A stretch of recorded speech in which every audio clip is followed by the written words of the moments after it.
every Sunday at 5 p.m. Studio B for Strange Universe.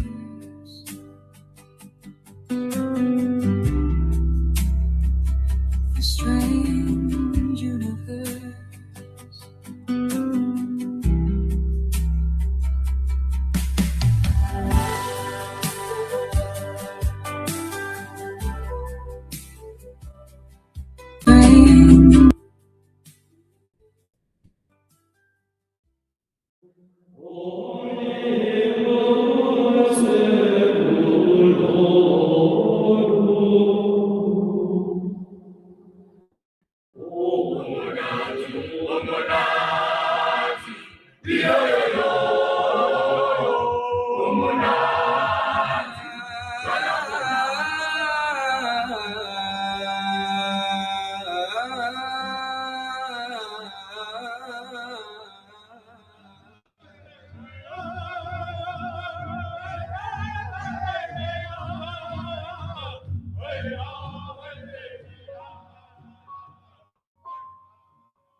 Join Revolution Radio every Wednesday, 8 p.m.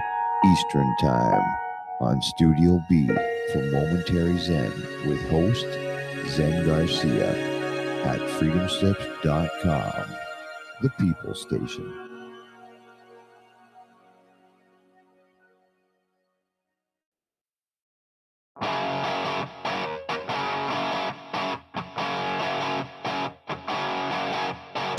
Are you a fan of rock and roll? Does it get your feet tapping and your hands clapping? Then be sure to check out Crypt Rick's Rock and Roll Hour every Friday night, 7 to 8 p.m. Eastern and Standard Time on Studio B right here at RevolutionRadio.com, where we get down and talk all things rock.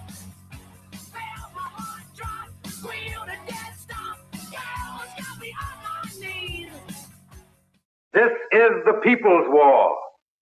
It is our war. We are the fighters. Fight it then. Fight it with all that is in us. And may God defend the right. Warning! Warning! We gotta stop them! They're gonna kill us all! See how the trouble you've started? Be they the government, be they industry, be they organized labor, be they anyone, or human beings. Time when the operation of the machine becomes so odious, makes you so sick at heart, you can't take part, you can't even tactfully take part. You have to put your bodies upon the gears and upon the wheel, on the all the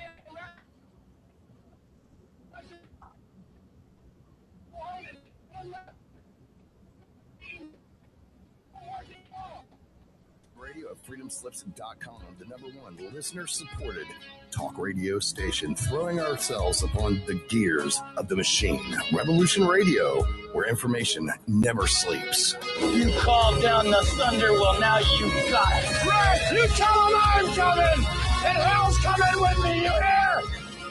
Hell's coming with me. Revolution Radio.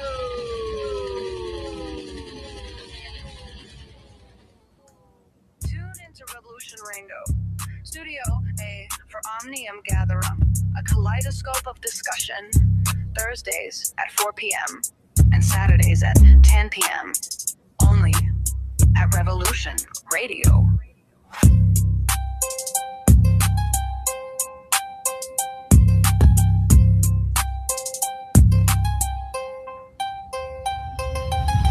Tune into Revolution Radio, Studio A for Omnium Gatherum, a kaleidoscope of discussion. Thursdays at 4 p.m. and Saturdays at 10 p.m. Only at Revolution Radio.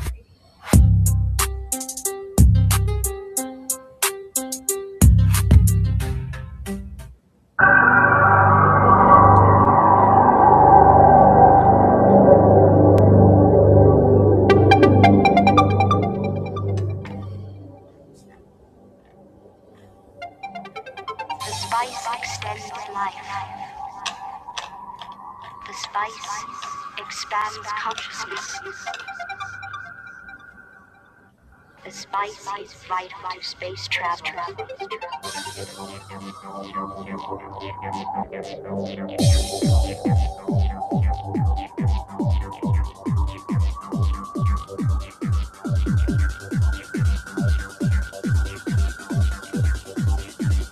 Travel without movement.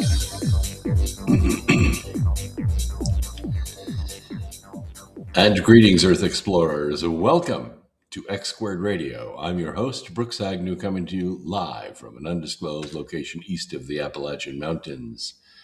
This is where the past meets the future. And in here, the results are always positive. We might go a little past your imagination, but have no fear. You will be safely traveling with us as we endeavor to treat, cure, and prevent the disease of ignorance. This is the voice of the revolution.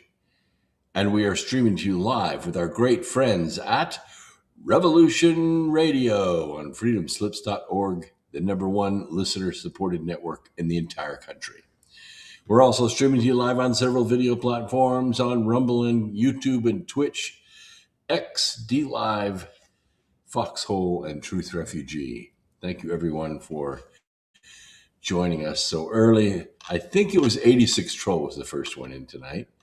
I think I saw that pop up first. Yes, very good. East Coast 20s here. Tatanka Dave, Spartan Roger. Ammon T223. Distant Sight. Don Moore is over there on YouTube. Thanks for being here tonight. Old Lace, thank you very much. I'll do my best. I will do my best. K.O. Kelly. Markov Sepian. Thanks, guys. Thank you very much for being here. Who's that? Oh, Lex Lars is here. That's good. Very good. Glad to see you. Bayonet, Washaki Wind, East Coast 20, Flippy 2, Fab Letty. I like that. That's good. Who's that? Oh, Jason Weller's here. And Mona Hawk, way over there on the West Coast. Let's see. Oh, this is good. It's going to be a good show tonight. Let's see. And we have Pool Dude is in from Foxhole. We got a few people beginning to show up in Foxhole, and that's okay. All right, let's get started because we have a lot to talk about.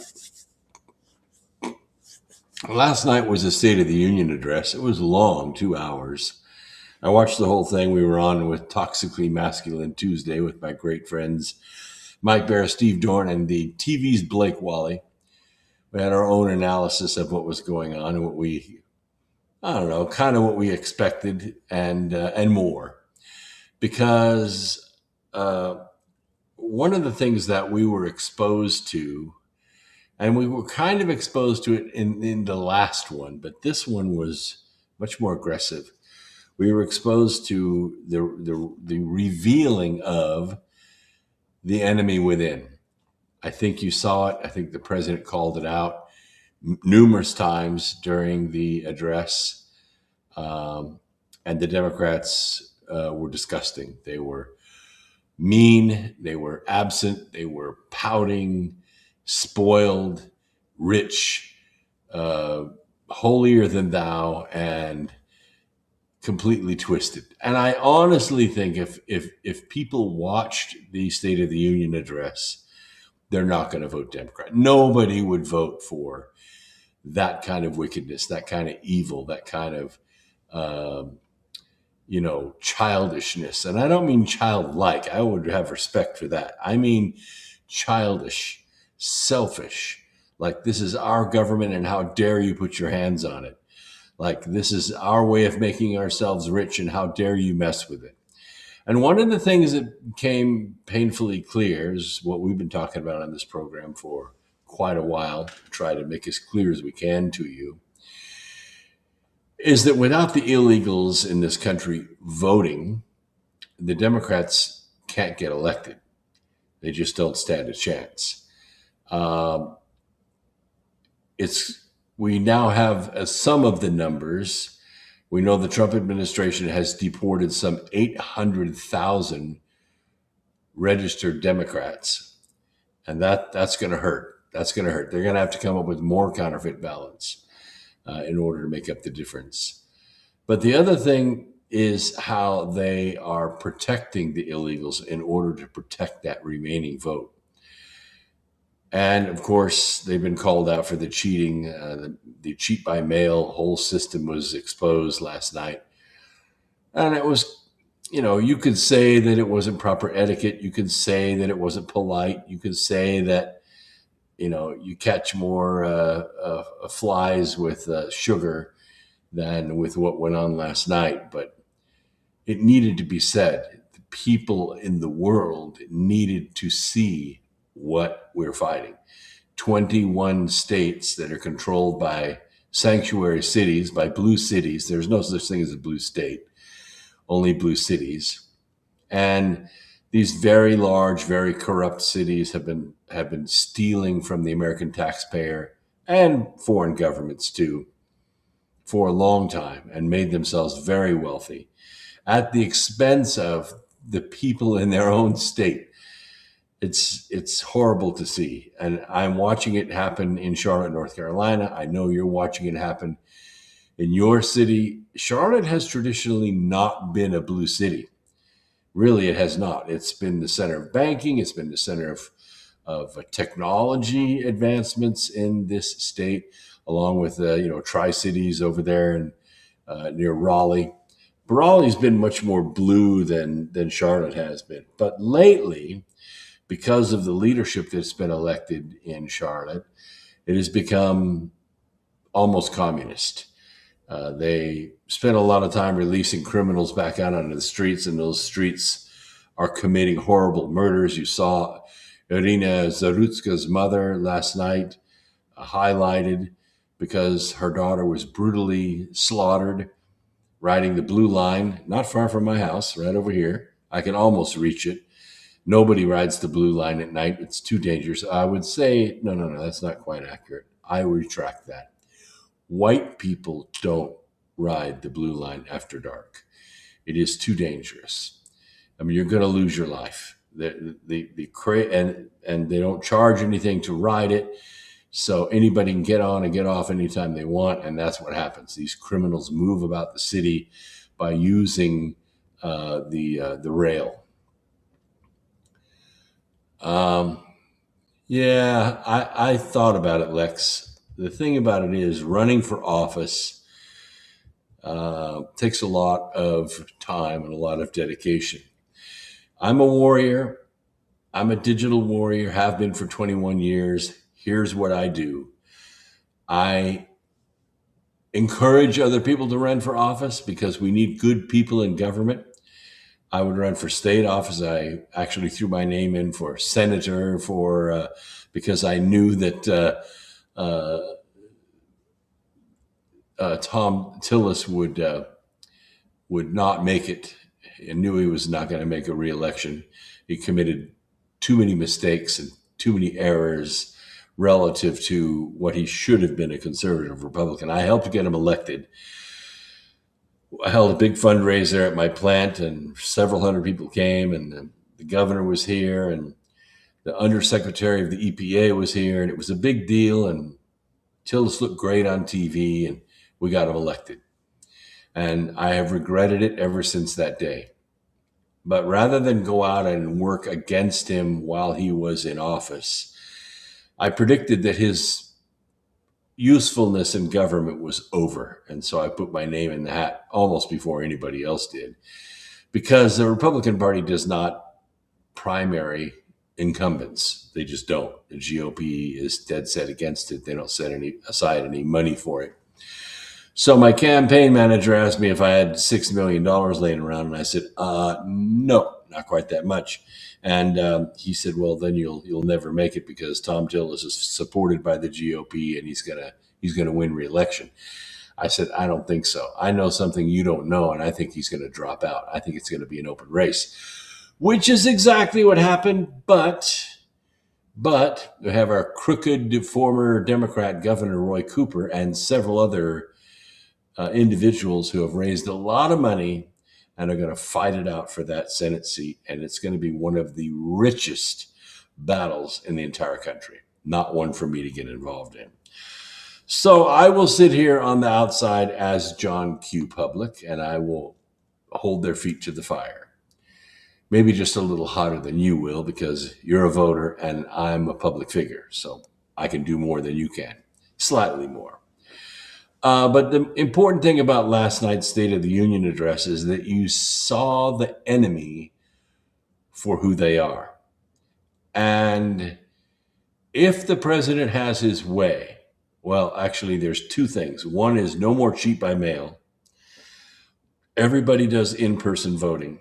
Everyone, unless you're handicapped or in the military or away, which is a very just small, I can't put my feet. Okay, it's like this much of the voter electorate has rarely any effect on who is elected. It maybe makes 0.5%, 0.75% difference. What the blue cities have done is they've forced their will upon their states, and in several states have actually done away with in-person voting. No in-person voting at all. It's all cheat by mail. And that way you can just sort of mail order a candidate. And that's exactly what happens. So if the president has his way and there's no more mail-in ballots, you don't mail out ballots and you don't get them back. So if that happens,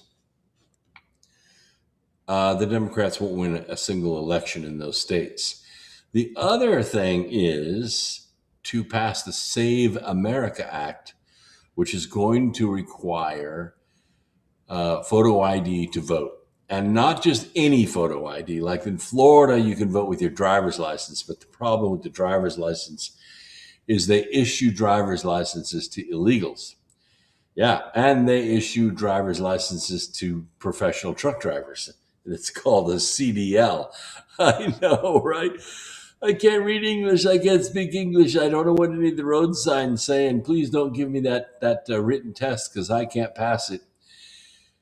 But they give driver's licenses and CDLs to illegals. And the issue is that once they get that license in a lot of states like New Jersey and Massachusetts and Washington and California, they are automatically registered to vote. Now, of course, it's their responsibility not to vote because they know they're not legal, but it doesn't happen. Many, many, many hundreds of thousands of illegals vote in our elections, and that's how Democrats get elected. But if we go to in-person voting with the proper photo ID, one that's linked to a birth certificate where you're born in this country and you have a birth certificate at the Office of Vital Statistics, just so you know, Adolf Newsom, I know he recently said, I can't find my birth certificate.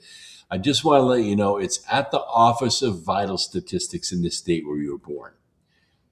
Yeah, just letting you know. It's a couple bucks. You get a copy of that and you go down and get your government ID that has a photo on it that says you're a U.S. citizen. Or a passport. Same thing. You have to go through that extra to get the passport.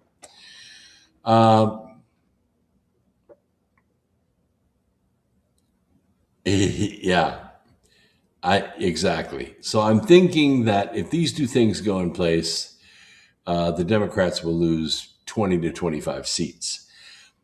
And there's a movement right now in Congress, it doesn't have enough votes yet, but it will, because we're talking about it almost every day. And that is the Emergency Census Act. The Emergency Census Act.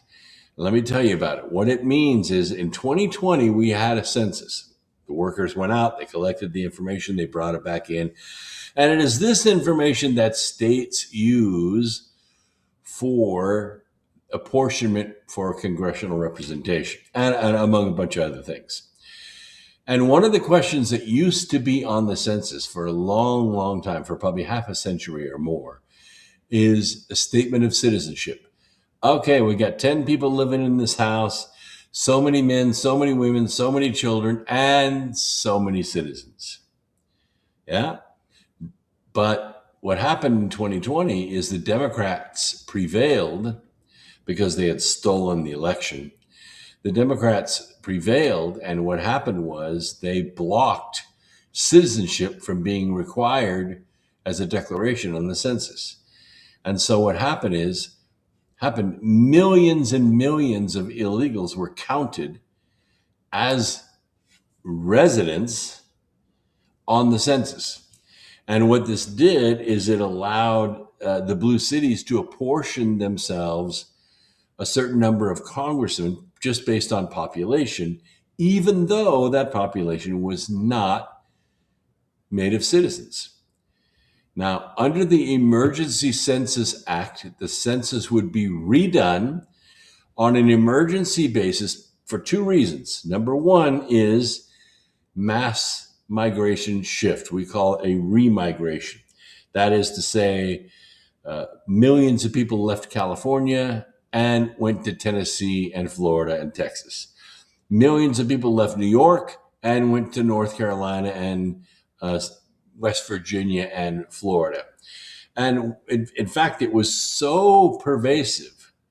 It was so pervasive that in 2022, while Biden was president, the Florida demographic changed so much that the state was sort of red when DeSantis won his first election, and it was bright red in the second election.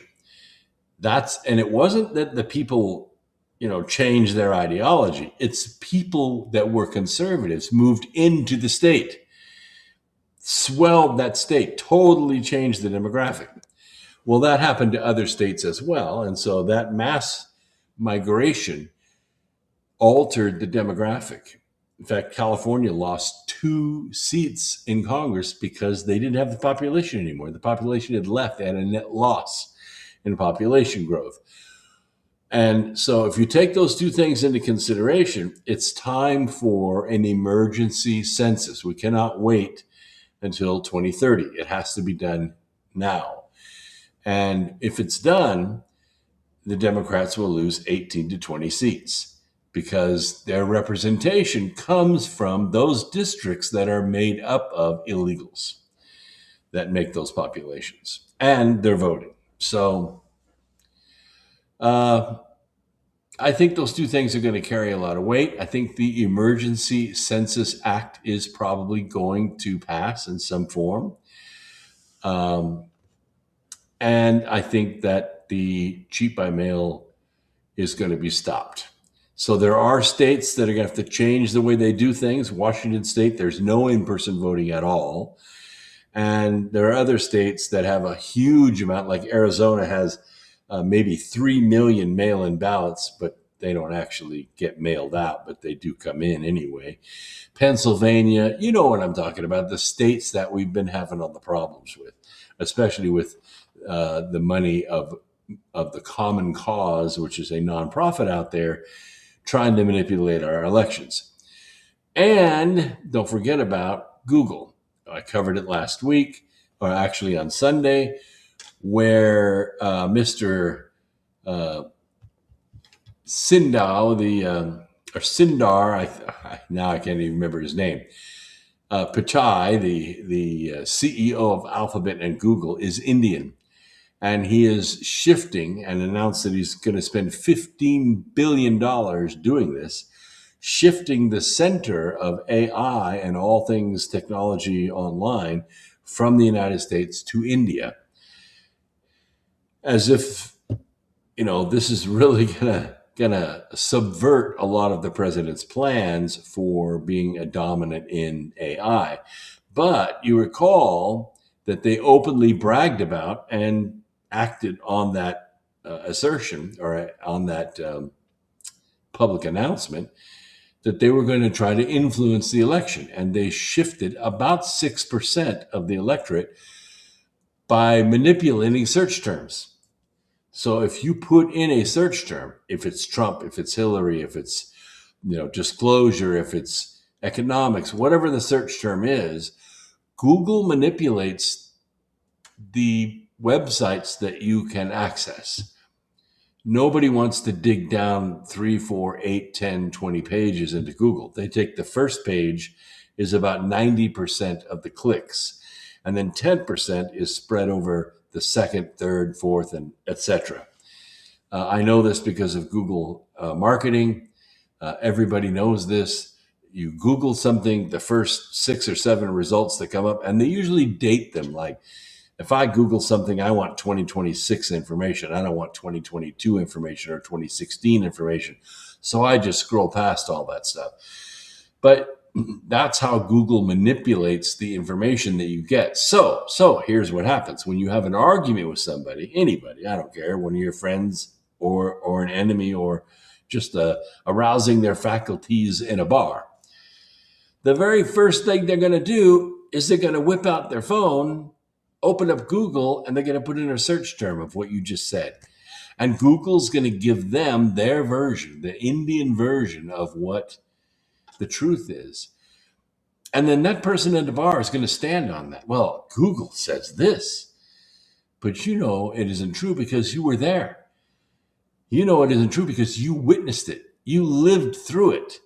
But Google doesn't have that version. So which is true? Well, obviously the direct observation is true, not Google's version. And 94% of the people are with me, but 6% swear by Google and only Google. They're Googleites. And that 6% is enough to shift the electorate. And they openly admit to it and they focus on it. And they have algorithms to make that happen. So if you put in Trump's name, every single time you put it in, you're going to get a bank of negative stories. If you put in Hillary Clinton's name, every single time, you're going to get the most glowing, brilliant, great pictures, everything you want that's wonderful about Hillary Clinton. That's how Google manipulates you. And it's going to get worse. Now, something else that I predicted in recent weeks, and I guess we sort of hinted at it, but really didn't have any sauce to go with it. In the last few weeks, we predicted that there would be some fallout from the Epstein files. And by fallout, I know you all were hoping, and I know a lot of my friends are hoping that, damn it, Bondi, Cash, get out there and arrest somebody, right? Put the names out, get the files out. Let's see some people perp walked. I said, don't get your hopes up. But what I did say is very soon you're going to start seeing some very strange resignations. Some very strange people who were iconic to you say, you know what? I'm not going to run for public office this year. My family needs me for health reasons. My wife, my dog. I've made enough. I've contributed enough. I'm going to go be part of the public sector again. And you're going to see them 1 by 5 by 10 by 20. You will see them. Well, I was right. Today, the former U.S. Treasury Secretary Larry Summers resigned. Not as Treasury Secretary. Oh, no. He was doing a very cushy job. I won't call it a non-show for work job, but almost like it. He had a teaching post at Harvard University. Yeah. And he resigned over his links to Jeffrey Epstein. Summers, who ran the U.S. Treasury under former President Bill Clinton, was revealed in the Epstein files released by the DOJ to have had extensive exchanges with the now deceased financier. And it wasn't all money, I'm sure. Harvard Kennedy School Dean Jeremy Weinstein has accepted Professor Lawrence H. Summers' resignation from his leadership position as co-director of the Mossavar Rahmani Center for Business and Government at Harvard. Professor Summers has announced that he will retire from his academic and faculty appointments at Harvard at the end of this academic year and will remain on leave until that time. In a previous video clip that went viral, Summers, who taught government at the prestigious university's Kennedy School, expressed regret to his students over his ties to Epstein. You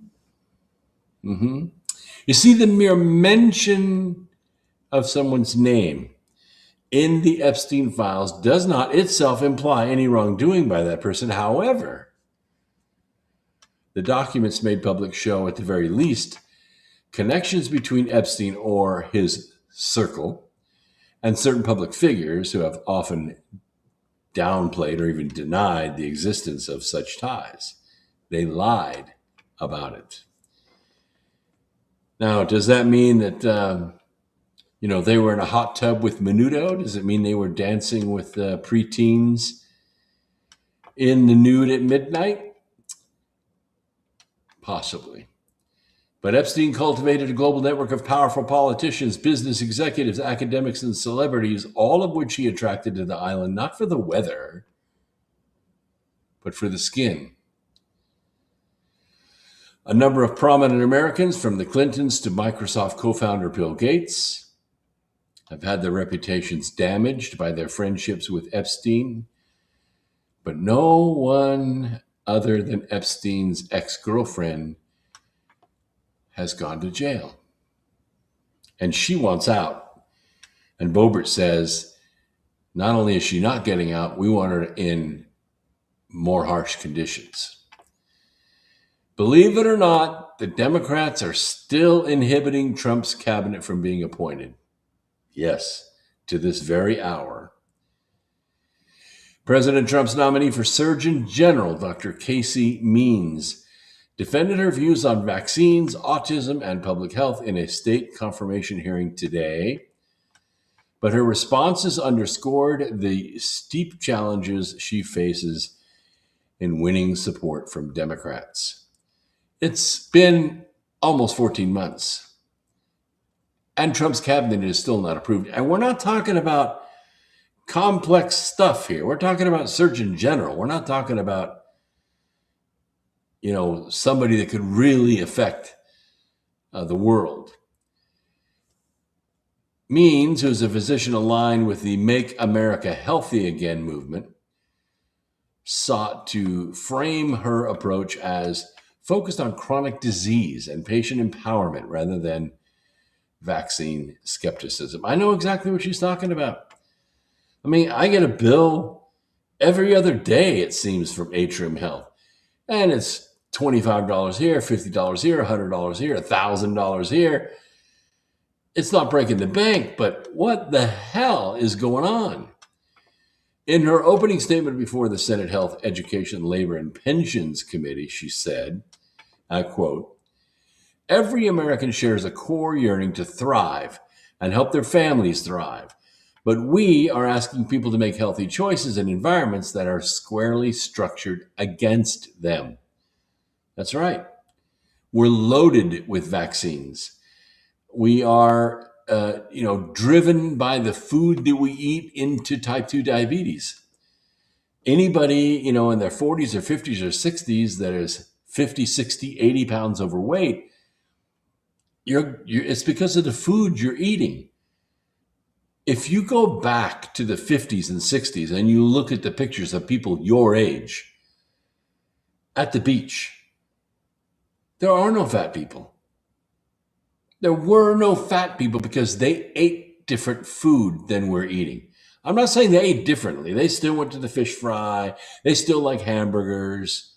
They still like cereal. They liked all that, all the same stuff you like, beer, chips. They all ate that stuff. But it was different then than it is now. Today, processed foods are not fit for human consumption. In fact, there are very few animals that will eat the food, leave it out sometimes, and watch it mold. It won't. Put your bread under the sink and scrunch it up and all the water out of it and then release it. It folds right back out like a sponge. Bread doesn't do that. Bread falls apart when it's exposed to water, right? You don't believe me? Bake your own bread and watch what happens. I'm saying the food today is not edible. And that's what the Make America Healthy Again movement is trying to do. They're trying to say you can't feed these GMOs to humans. You have to go back to food that wasn't loaded with artificial color or margarine or corn syrup. Democrats pressed Dr. Means on vaccines and autism because those are their hot buttons. Long contentious issues in public health debates and scrutinized given Maha's criticism of pharmaceutical companies and elements of the federal health establishment. What is the link? Well, back in the day, maybe 1 out of 70 or 800 or 8,000 kids had autism. Today, it's like 7 out of 40. It's unbelievable. It's an epidemic. And why? Epidemic, not epidemic. It's an epidemic. And why is it? Because of the vaccines that these kids get. 60, 70 vaccines, and none of them have been safety tested. Zero. Because the vaccine indemnifies or protects the pharmaceutical industry against a lawsuit. If it has the word vaccine behind it, I'm sorry, the company can't be sued for injuries, even if it's approved on an emergency basis like the COVID vaccine was. If you get injured by that vaccine, there's nothing you can do but die. Hate to tell you. And that's why they pressed her on this link. They tried to get her to say something radical, like the Secretary Kennedy is saying, we think there's a link between autism and the number of vaccines or the types of vaccines that children are getting. She said, I'm not an individual's doctor, and every individual needs to talk to their doctor before putting medication into their body. But I'm sorry, you don't have any choice. You want to put your kid in public school, they won't let your kids sit in a seat unless they've had that shot. In response to questioning from Mr. Bernie Sanders, he's from Vermont, you know, Means acknowledged the scientific evidence but emphasized uncertainty. She said, I do accept that evidence. I also think that science has never settled, she said. It's always being questioned. All environmental factors that could be contributing to autism. Vaccines are not part of my core message. That she tried to protect herself. Means also said she believes that vaccines save lives, but again, she stopped short of explicitly encouraging mothers to vaccinate their children against measles and influenza in exchange with committee chair Bill Cassidy. On autism, she said, we do not know as a medical community what causes autism. We don't. The science has never settled. A formulation likely to draw scrutiny from Democrats who cite extensive research that has found no causal link between vaccines and autism. Beyond vaccines, Means signaled more conventional positions on other health issues. She said, I absolutely think that oral contraception should be widely accessible, birth control pills. At the same time, by the way, there's only 95% effective, 95%, which means 5 girls out of 100 are going to get pregnant if they're sexually active and taking birth control pills. And despite advances in medical science, which have been considerable of late, they have figured out the cause for pregnancy. It was elusive for a while, but they finally figured it out. And as it turns out, the behavior that causes pregnancy is totally avoidable. Totally 100% avoidable. And if you avoid the activity that causes pregnancy, you have a 0.0 chance of getting pregnant if you don't want to get pregnant. And I'm a pro-choice person. I believe a woman has the choice of whether to get pregnant or not get pregnant. Absolutely. No woman should get pregnant against her will or by surprise. Shouldn't happen. That's where I stand. Democrats have repeatedly criticized the Make America Healthy Again movement and Kennedy's past statements about vaccines. And several have indicated they are wary of nominees perceived as sympathetic to revisiting settled vaccine science, as if there is such a thing. Republicans narrowly control the Senate, and Dr. Means can afford few defections if Democrats remain unified in opposition. The committee is not yet scheduled a vote on her nomination. We're into the 14th month, almost 15th month of President Trump's presidency, and we still don't have a Surgeon General. Just so you know. Quick notice here. Let's check the chat room really quick because it's been just rolling and rolling. Yeah, Washaki, when you have a point there. Europe has better food. I went on a cruise in 2024 to Europe, 2 weeks. I did not eat lightly because the food was free. And the one thing about free food is it's so good. And I thought maybe because I was walking, taking some of the excursions and walking, but I wasn't in the gym. I wasn't particularly, rigorous with my exercise. I'll put it that way. It was a cruise. Come on. But at the end of the cruise, I'd actually lost 5 pounds. And the reason is that we were on a European diet. We had no American food on that boat at all. Everything was European, even the ice cream. And it was good. Oh, it was so flavorful. It wasn't like the ice cream you get at the grocery store, the Breyers and the Turkey Hill and all that stuff. No. This was tremendously good. And it's because it was European food. So you're absolutely right, Washaki. They don't have the preservatives and the GMOs that we do.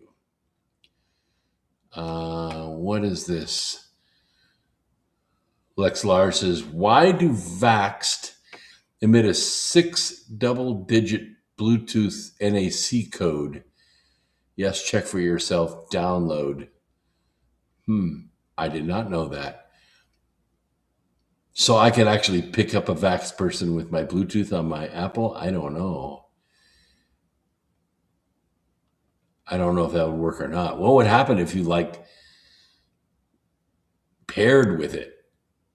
I don't know. It raises a lot of questions for me. Oh, I see. Well, yes. Okay, the statement is made by Old Lace that reality is depressing. People want bread and circus. The internet, social platforms are making us totally different than we were 40 years ago. It's possible. The question is, what is reality? 2 people can be in the exact same room doing exactly the same thing, and each person will have a different interpretation of what's real, what's going on, really. Is the music good? Is the lighting good? Is the beer good? Everybody has a different interpretation, and I'm not just laying this all in the biological transducer, the human body. I don't like it because it's too hot or too cold or too heavy or too loud or too smelly. That's the third dimension shouting at you. Reality, I think, is really determined by the spirit within. It is how we exist linked up to the body. I have a presentation I'm going to be giving later on this summer, I hope, my fingers are crossed, called The Body and the Soul. And we have always thought that we were a body with a spirit attached to us, right? That we have this little spark inside of us, and that's what animates us. That's what makes us go. That gets us up in the morning and makes the decisions on, what kind of music we like, what kind of food we like, what kind of activities we like, or sports, or even other people, rather than the physical body. And what I maintain, and when I'm trying to get across to people, is the body is just a peripheral. It's a peripheral in the third dimension. We are actually transdimensional beings, older than worlds. And our souls are immense. Our spirits are immense. They're old and experienced and bright and intelligent.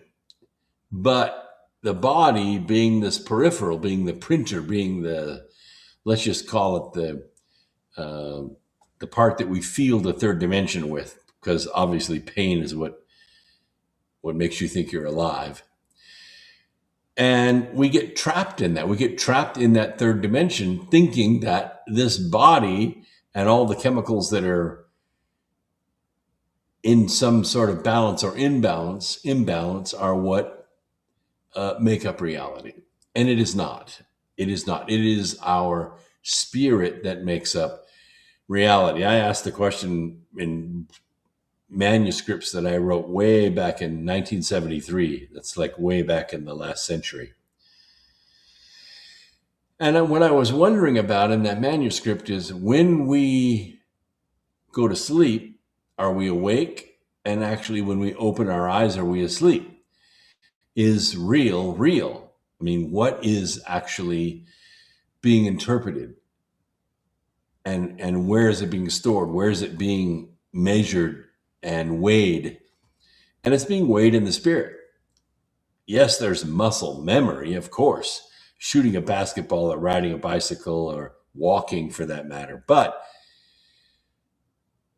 all of the experience that we have with our spirit is what makes reality. So when somebody tells me they're depressed, I think that's a totally normal situation to be in. And the 5 worlds of existence, if you read my philosophy on my website, world number 4 is the world of depression. It is one of the worlds of existence. It's where a lot of the creativity takes place, because your individuality, your identity is sort of washed out by the darkness of the canyons of blue, I call them.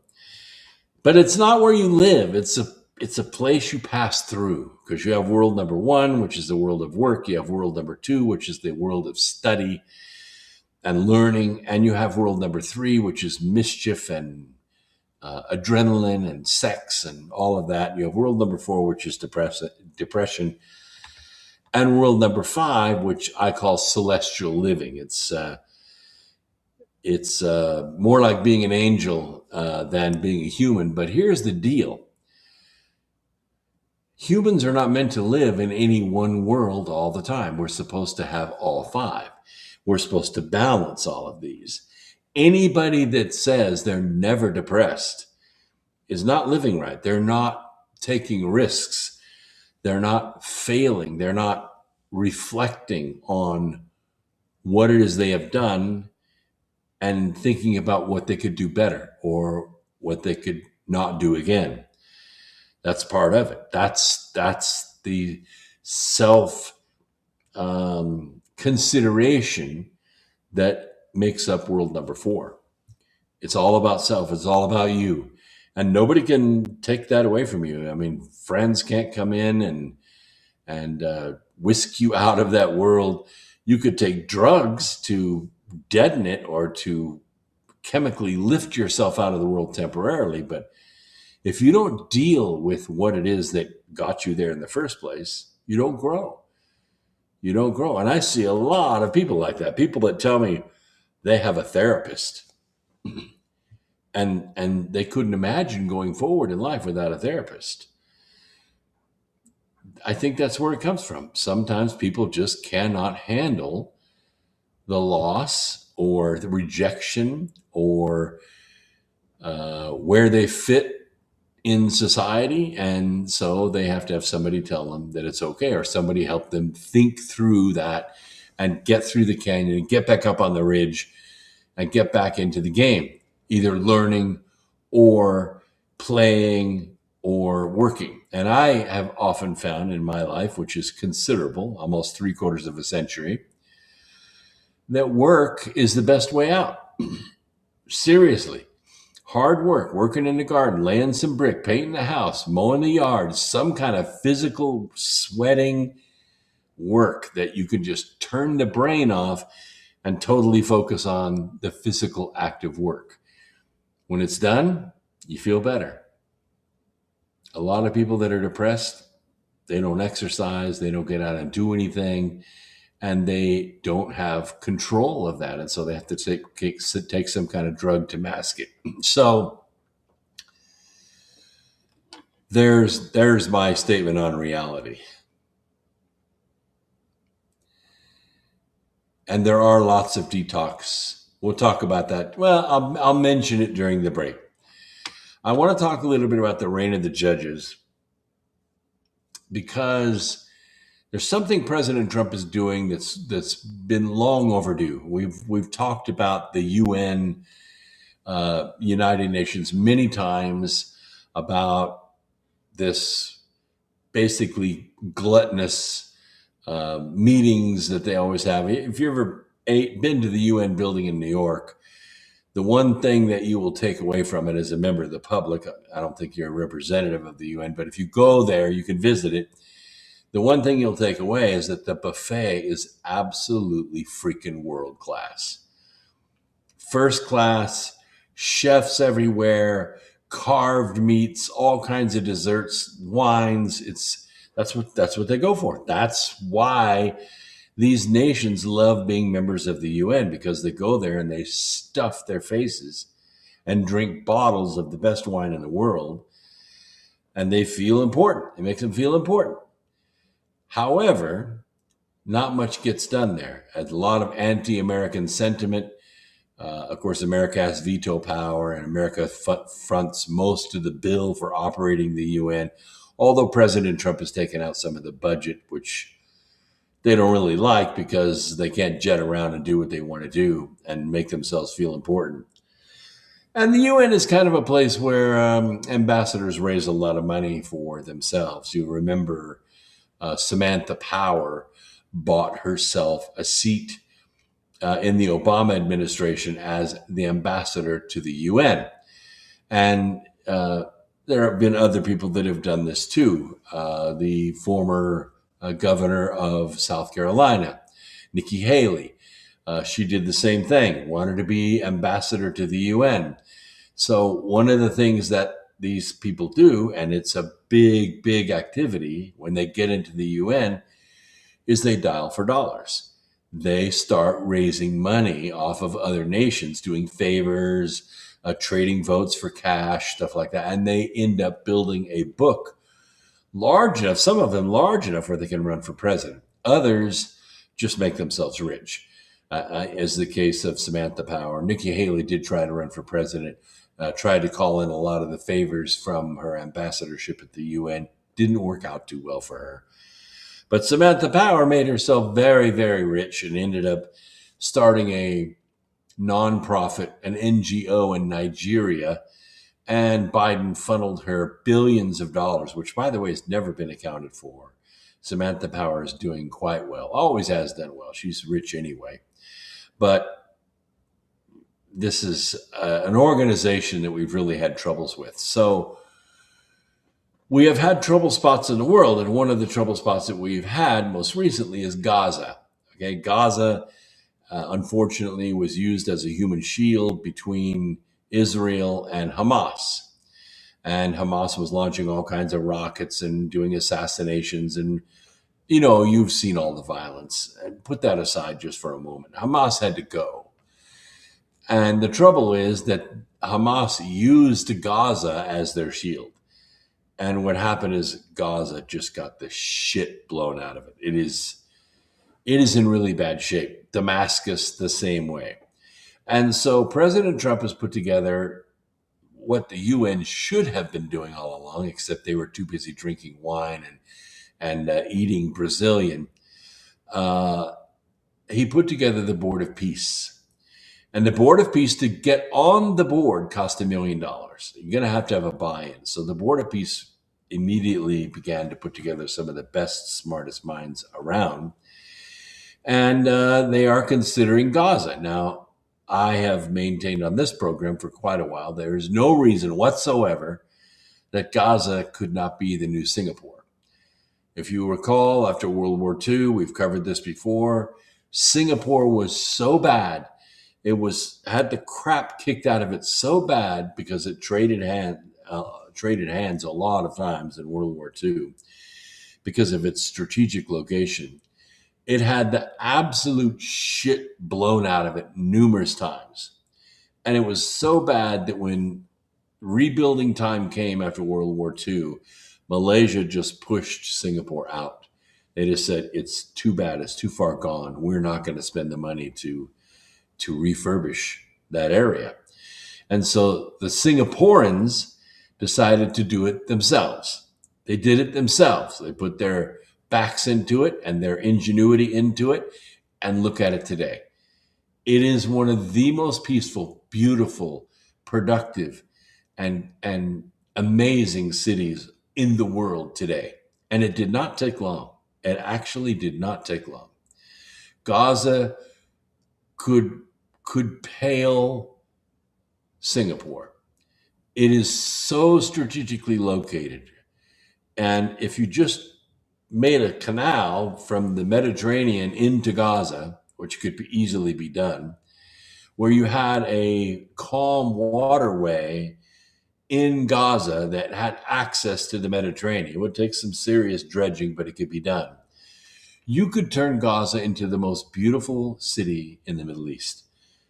It would make every other city in the Middle East, even Dubai, pale in comparison, because it's so strategically located right there in the middle of everything. And Palestine could be golden, absolutely golden. So the Board of Peace has been put together, and this is what they're considering. We're going to bulldoze it. We're going to clean it out. We're going to redesign the streets, the plumbing. We're going to start from the ground up, and Gaza is going to be amazing. That's what the Board of Peace is there for. However, the reign of the judges is moving in and trying to stop that. So we ask the question, how much power should judges have? More than they have now? I mean, these are fair questions. The Board of Peace was announced as a historic solution for Gaza. But what if it is something far more consequential? In this urgent response to last week's breaking news, Elizabeth Farah sits down with the independent journalist Leslie Kajomovitz,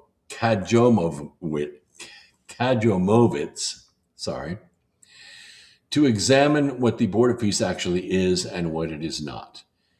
While many assumed it was a White House working group or diplomatic task force, she argues it was structured as an international organization with legal personality, meaning it can enter contracts, move money, trigger jurisdiction in domestic courts. And that distinction changes everything. It is the only way it can be. She wants that framework, or she warns that framework may create legal exposure, not just for Israel, but for the United States and even individual officials named within its structure. In other words, they could be sued because the judges will have that kind of power. Participation, collaboration, investment, all that stuff creates vulnerability to litigation. And this means in regular courts, not in world courts. It transforms political conflict into financial liability. You could be sued into bankruptcy. We'll take a quick break, 3 minutes. I want to finish this subject. It won't take long, and we'll be back.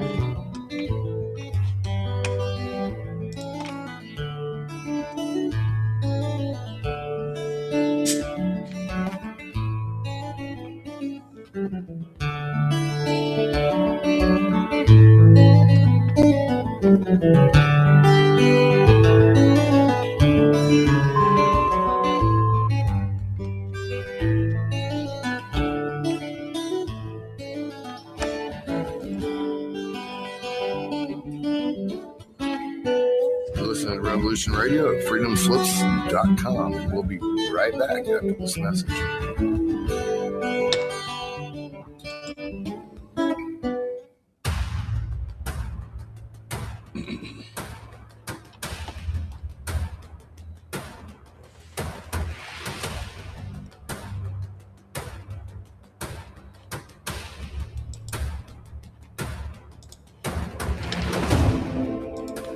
Tune in to the Family Industrial Complex podcast here on Revolution Radio, Studio B, every Wednesday, 4 to 6 p.m.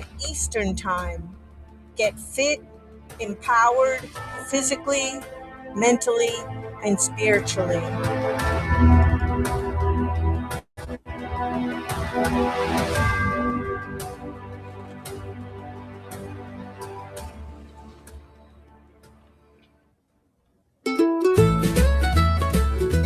Rooster has crowed out the opening bars of a new day. You've dragged yourself out of bed. You turn on your device. You want to know what's going on in the world. But you're hungry for a topical show that serves up those breakfast headlines just that little bit differently. Do you like your early morning news the way you like your eggs over easy? Served with slathers of salsa-like sass?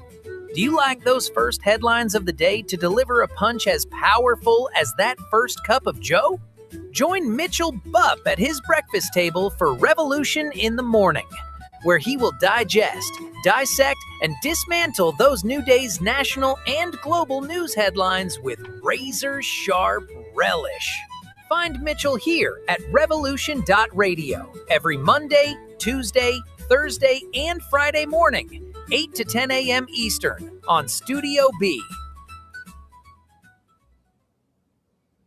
Through everything, we have to remember that we have more in common than not in common.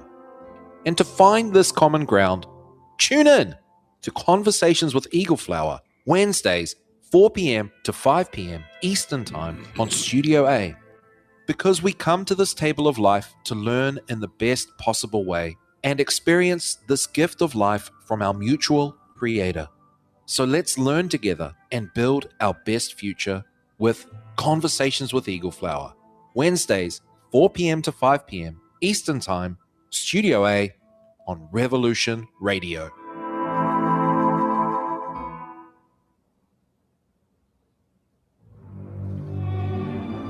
I will defend myself against their tyranny. Number 3 is my radio broadcast. I'm squarely in front of the public all the time, and they all know what's going on. For we are opposed around the world by a monolithic and ruthless conspiracy that relies primarily on covert means for expanding its sphere of influence. Hello, my name is John Wayne, and I do a broadcast here at freedomslips.com, revolution.radio, called The Unequivocal Truth, DEFCON 1. Freedom and fear are at war. And folks, I assure you, we are in Defense Mission 1, as we journey perilously through this paradigm that we currently reside in. And I ask that you join me every Saturday, 8 to 10 p.m. Eastern Standard Time for The Unequivocal Truth, DEFCON 1. We shall never surrender.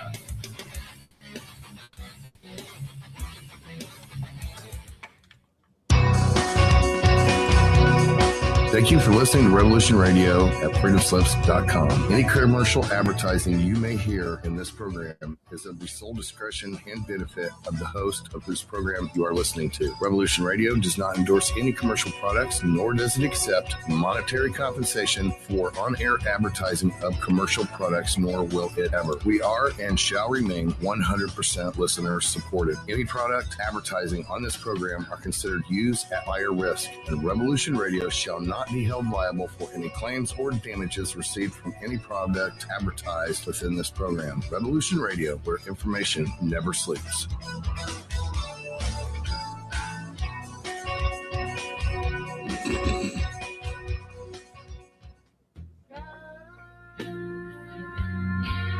Thanks for hanging in there while we took that short break. Now back to America Free Radio with host Brooks Agnew here at Revolution Radio.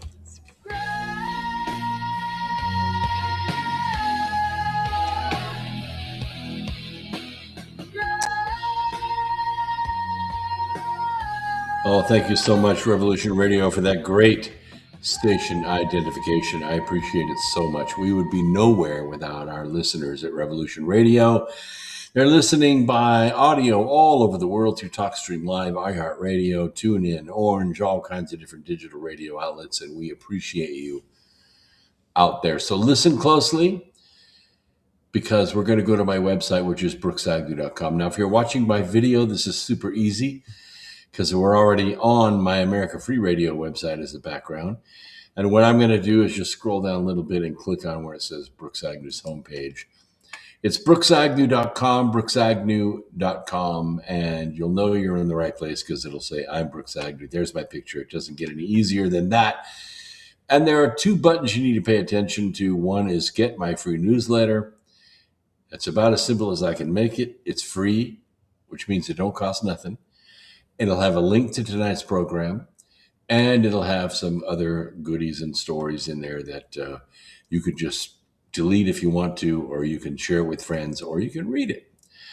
And the other is Ivan and Fenbendazole without a prescription. Now, what we're going to do is click on that button. If I can get this pop-up to get out of my way. We'll click on that button, which will take us to a special page inside my website, if it'll work. Nope, it ain't working. We never know why that doesn't work, but hold on one second. I have the address memorized.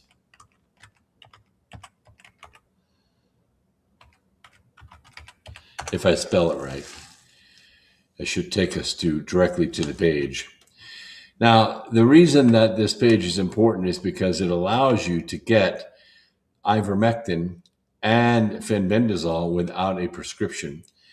All you have to do is click on the links and follow the instructions. It's super simple. And tonight, by popular demand, it's very difficult to get. It took me a while to find a source. We now have the hydroxychloroquine back. So if you want to order hydroxychloroquine, I have it in my warehouse. I can send it to you. I'm waiting for my back orders to come in because, as you read here on the notice at the top in red, it says, due to the Democrat government shutdown, U.S. Customs is clearing imports far behind schedule. Our product is arriving, but on a delay. Please allow a few weeks to get past this Democrat shutdown. Those of you that have written me, that have said, hey, it's taken too long, I totally agree with you. Absolutely agree with you. Is there anything I can do about it? No. My shippers have tried to do something. I've tried to do something. The U.S. Customs is running on a skeleton crew, and they're letting a few boxes out a day. I have enough ordered to take us all the way through April, every order that you can send me. I don't have it in my warehouse because it's locked up in customs. They're letting it out 1 or 2 boxes every other day, which is just barely enough to keep up with demand. So, but I do have the hydroxychloroquine in my warehouse right now. I've been building it up for a while. If you're wondering how to apply any of this stuff, I have a book linked on my website called Fenbendazole and Ivermectin Protocols, a practical handbook. This is the #1 selling book on how to use these great things for your life. You already know what they do. You've been trying to find it, and you can't find it anywhere except here. And even if you could find it somewhere else, you cannot beat my price, because I'm not in this to make money. I'm in it to save lives. So take advantage of it, share it with your friends, and don't forget to get your zinc. Now, you can go down to Walmart and you can buy zinc. I wouldn't. This is Zima. It's zinc, magnesium, and vitamin B6 complex. Everybody that exercises or knows anything about zinc and magnesium working together swears by this. It's called Zima. I don't sell it, but I'm giving you the link to it. All you have to do is click on the button, and it'll take you right to the page where you can buy it. And that's about it. All right, let's get back to it because we got a lot of stuff we got to talk about. Hold on one second while I get out of this presentation mode, and we're good. All right.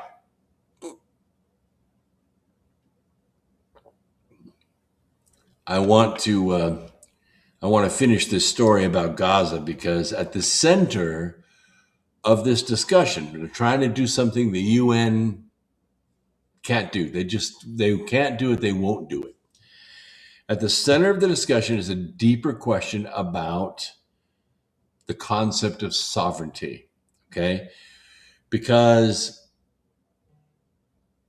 this goes back hundreds, maybe thousands of years. And when an international body is formed outside the formal architecture of the U.S. government, yet it is recognized globally, who is responsible, who is protected, and who is exposed, right? If the Board of Peace binds nations into a legal framework without explicit congressional authorization, the implications reach far beyond Gaza. It pulls back the curtain on a story that received almost no structural scrutiny in mainstream coverage. If she is right, Ms. Kajomovitz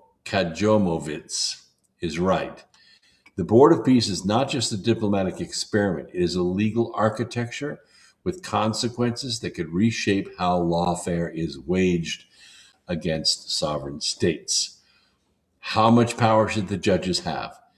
That is a question we're all asking. Now, in the United States, in our Constitution, we set up a judiciary, but right now it is a judiciary of 9 people. The court, which you experience, the circuit court, the district courts, it's all set up by Congress. Congress can dissolve that if it wants to. It can restructure it.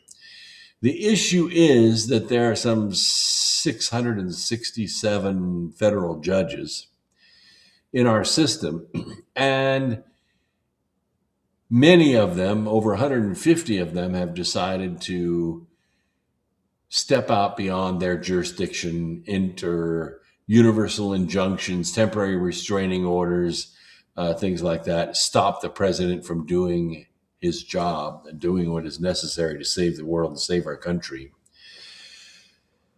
And many of us here believe that that's outside the balance of power, that the judiciary should not be able to step into the executive branch and say, thou shalt not do this because somebody paid me a bunch of money to stop you in the courts. And so I'm issuing a temporary restraining order or a universal injunction and stopping the president from doing what he announced he was going to do.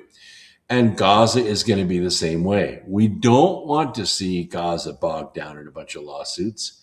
What we want to see is Singapore in the Middle East, right? Don't you? Don't you?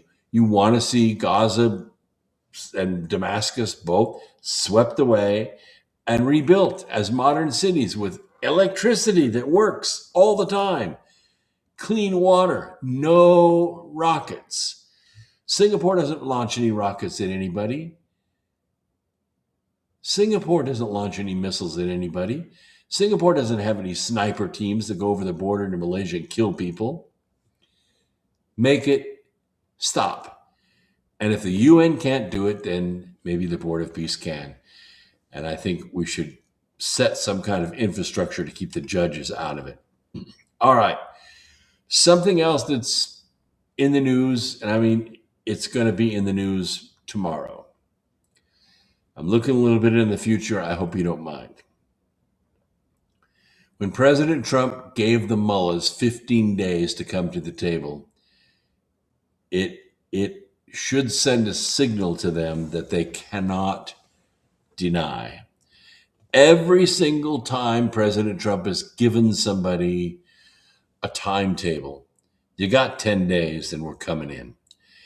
It's never 10 days, 6, 7, maybe, right? That's the way he works. And that's the way it's supposed to work. The president of the United States is supposed to be unpredictable. He's supposed to be all-powerful. And what it works like is it keeps our enemies at bay, keeps our enemies guessing. And right now, well, I'd say in the next 24 hours, all the hardware is going to be in place. All the hardware is going to be, all U.S. ships at the headquarters of the U.S. Navy 5th Fleet in Bahrain have made their move. They were anchored there, troops, naval aviators, and everybody going to shore, coming back, right? That's what happens when the ships are anchored. They're not anchored. This morning, all those ships moved out to open sea. That's a sign. And what I'm going to tell you here is maybe unsettling, but you need to be prepared for it. One day or more away from this deadline for the mullahs to agree to stop their nuclear program, the consequences are in motion right now. It appears the U.S. does not believe that the mullahs will make an acceptable offer, and it is moving its U.S. ships out of Iran's missile range. Not out of our range, but out of their range. And even if they do fire something or send out their fast attack boat swarms, they're a long way to get out there to sea. And we can see them coming a long way away and easy to stop. The digital newspaper Khabar Furi reported an unusual warning ahead of the third round of talks in Geneva between the U.S. and the mullahs. I'm not saying Iran for a reason, because it's not Iran. It's the mullahs that we're worried about here, not Iran. The digital newspaper is claiming that the Revolutionary Guards are preparing to launch a preemptive strike with missiles, not against the Navy, but against U.S. bases in the United Arab Emirates. This would be a very, very bad decision. Exceedingly bad decision, a fatal decision. The report also says the scenario has recently been rehearsed. It could be carried out if the Geneva negotiations collapse. Of course, Secretary of State Rubio, you saw him last night, right? The camera switched over to him. President tried to praise him. Rubio looked upset, nervous, tired. He did not look the normal, smiling, diplomatic Rubio. In fact, I don't even think he had his American flag lapel pin. Did you notice that? Did you pick that up? You should go back and watch, but I was looking. I didn't see it. Rubio was noticeably out of joint when he was put on camera. He's going to brief the House and the Senate leaders. Of course, the Gang of Eight, they're called. I guess the ones that can't be bribed, whatever. Today at 3 p.m. at the White House.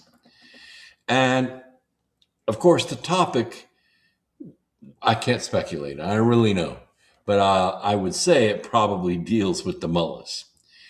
Rational people realize the topic will be the mullahs and a now seemingly likely U.S. military response against the mullahs. It's going to be extremely targeted. It's not going to be indiscriminate. It's not going to be with a lot of collateral damage. It's going to be very accurate, very precise. U.S. and Israeli technology is pinpointing the exact people that need to be put at room temperature. And I don't know if you've ever seen an assassin team work. I have not live, but I've certainly read about it plenty of times. You can read about it in my books. The targets, the multiple targets, are all identified, And then the actual shot is timed. 1, 2, 3, everybody drops. This is the way it worked in Venezuela. We had one helicopter go in. It was expected. It was showered with machine gun fire, but a Chinook is a pretty tough craft. It does have down by the bottom, underneath the pedals, and I think most helicopters are this way, there's glass. It's tough, but there's glass so that you can see just under the helicopter. And when you go in at night, you don't go in with headlights on, you go in with night vision on. So you could see, and the night vision's very good, by the way, very good. It's not like the night vision we had when I was in. It's like daylight, and it's real time. So you don't have this lag between the technology and what's actually happening. But the pilot, of course, was injured. His leg got shot up. And I don't know if you've ever flown a helicopter or not, but it's it's not like flying an airplane. When you fly an airplane, you can pretty much take your feet off the pedals if you need to, because if you're not doing a controlled turn, you don't need your feet on the pedals. You just fly with the stick or fly with the yoke. Not so in a helicopter. A helicopter, even in Chinook, is 2 rotors counter-rotating. The helicopter needs to be have the attitude or the compass constantly adjusted. And a Chinook is terrifically hard to fly because it doesn't have a tail rotor, in the sense it doesn't have that rotor that pushes it around clockwise and counterclockwise like a regular helicopter does. Both rotors are on top. So to turn, it's a differential between the axles of the 2 rotors. That's how it turns. And there's a connecting axle between the 2 to synchronize the blades, but the actual pitch of the rotors, not the rotors, but the axles, can move like this, and that's how you steer the helicopter. But it takes the feet, because your hands are running the stick, which is the stick that comes up between your legs, and the collective, which is like a handbrake. It's like a handbrake with a throttle on it. The throttle runs the speed of the motor, and how far you pull that up is the cut of the blades of the helicopter. So the more you pull, the faster you rise. If you want to do straight and level flight, you don't move the collective up and down. You just steer and watch your altimeter. Well, when they came out of that helicopter, all the targets were taken simultaneously, and nobody died except them. And by the way, the remains of the enemy could be gathered into a small box. The bodies were so torn up from the weapons that the Americans were using that the remains were basically could fit into a box that would hold a toaster oven. Just saying. That's the way it's going to be with the mullahs too. We're not sending a whole bunch of boots on the ground. There's not a big invasion. We're not hitting the IRGC, that is to say the Republican core. We are only taking out the mullahs. And this is going to take a matter of minutes. But the obvious advantage is surprise. It has to be done precisely, accurately. Those are 2 different things, by the way. And it has to be simultaneous. Everybody goes out at the same time. So that's what's being discussed. The actual details are not going to be shared outside the Gang of 8. And that's for obvious reasons, because you saw the enemy last night in the State of the Union address. That is the enemy of the United States of America. If you told any of those Congress people, they would pick up the phone and warn the enemy. Nothing would happen to them. We have plenty of traitors in Congress, plenty. They deal with the Chinese, they deal with the Russians, they deal with the cartels, they launder money, they know that they deal drugs, they deal in human trafficking. We can't do anything to them, or we won't do anything to them. I'm just saying, congressmen are never, ever referred for prosecution. We can investigate them. You can find out all kinds of stuff. Maybe their computers are loaded up with child porn. Nothing happens to them. If nothing happens to illegal Omar, nothing should happen to anyone. Let me say that again. If no legal steps, justice is taken against illegal Omar, no legal justice against anybody in Congress. Start with her. If she goes down, I'll have renewed faith in the justice system of this country. But that is exactly why you don't tell them what we're about to do with the mullahs. You can keep them guessing. Once the congressional leadership, and this is basically the Gang of Eight, once they're briefed, which took place today, I would say it's possible even tonight the mullahs will be room temperature. I could be wrong, but it'd be the first time President Trump drew a line in the sand and didn't do anything when someone walked over it. It'd be the first time. That line and his action for crossing that line is so iconic, it's so reliable, that I think it has to happen. It has to happen. That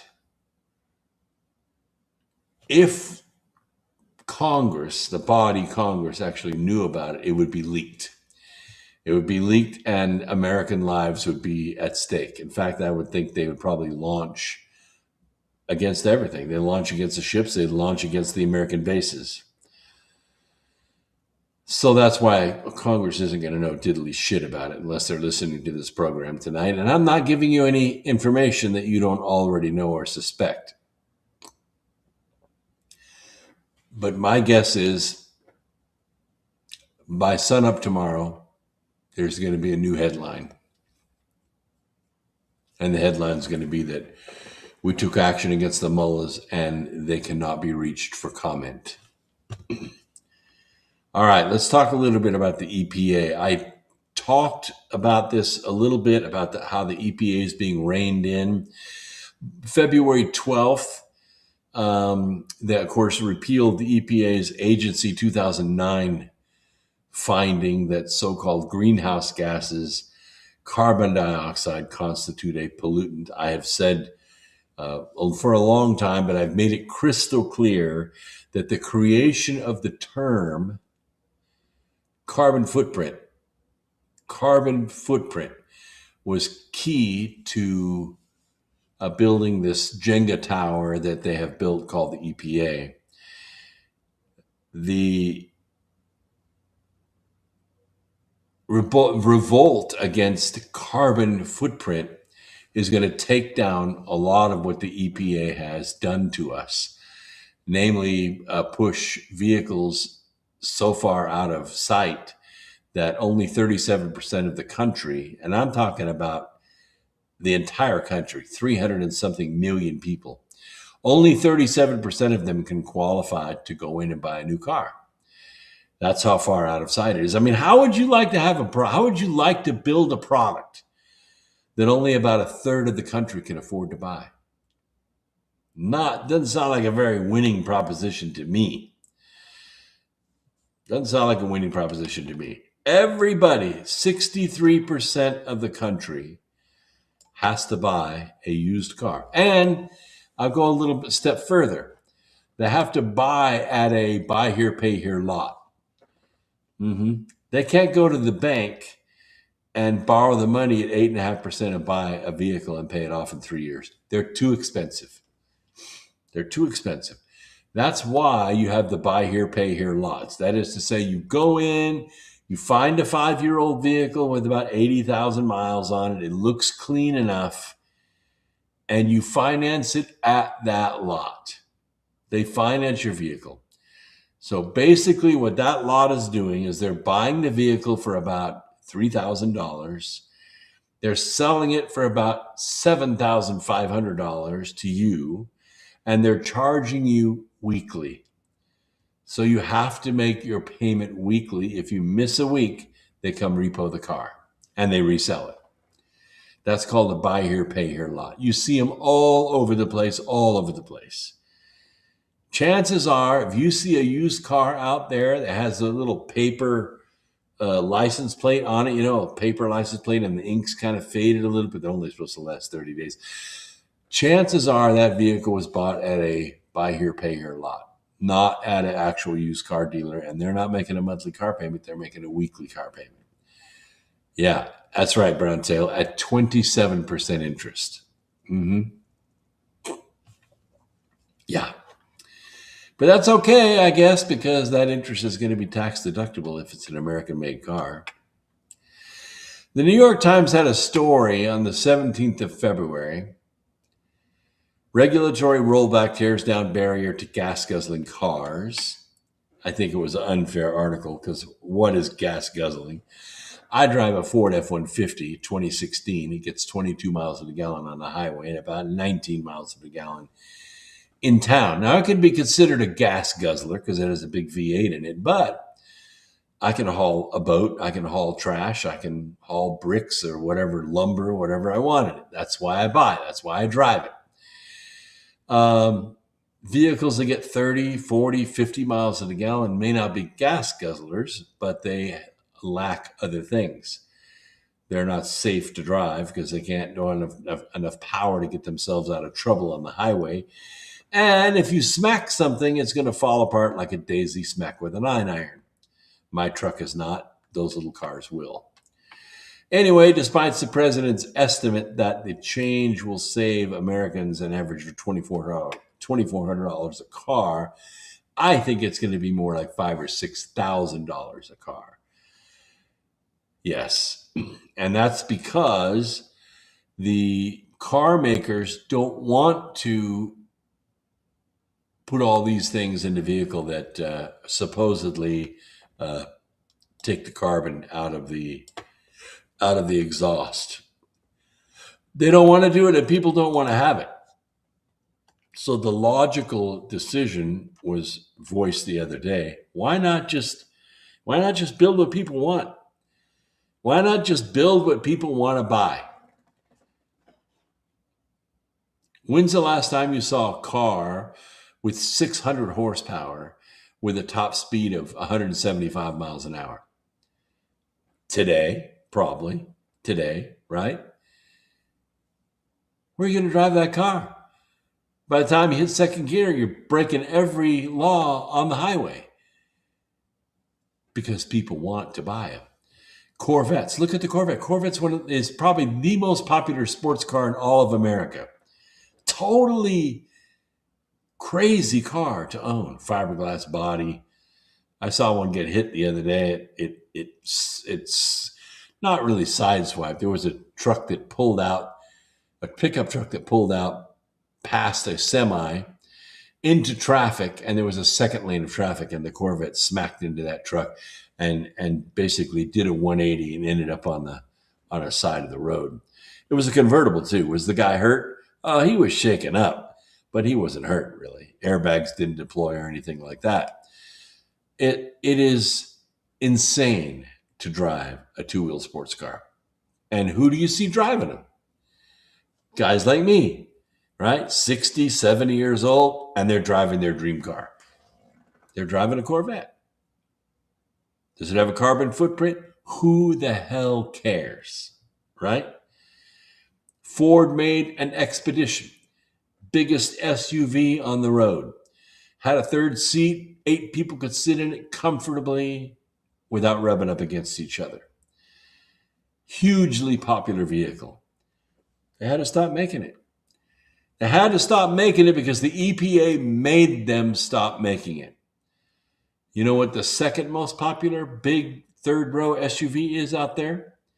Suburban, and the GMC version, the Tahoe, right? $40,000, $50,000, $65,000 vehicles. Big carbon footprint. But what are you going to do? You got 4 kids, 5 kids. You got a business that you're trying to run, and you wanted to put those seats down and put materials in it. What are you going to do? Drive a Cadillac Escalade? Oh, I'm sure. That's just a big car. A Suburban, a Tahoe, it's a truck.